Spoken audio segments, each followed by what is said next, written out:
about fashion or is it your personal taste? It bothers me so much.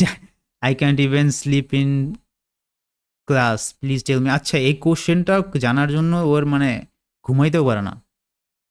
তো কি বলছে যে fishnet stockings যে পরে, আচ্ছা এই এই লোকটা পড়ছে মনে হয় নাকি? ও ওকে ওকে ওকে ওকে ওকে ওকে আই ওকে কোনটার কথা বলছে বুঝছো ফিশনেট? তো ওর যে কোশ্চেনটা করছে এটা মেক সেন্স, যে ও আসলে ক্লাসে মনোযোগ দিতে পারতেছে না, ঘুমাইতেও পারতেছে না, কারণটা আসলে বুঝতে পারছি। তো অ্যান্সার করছে, let me make this crystal clear, that is not my personal taste. Oh, এটা ফানি ছিল ভাই, আউট অফ অল এটা ফানি ছিল।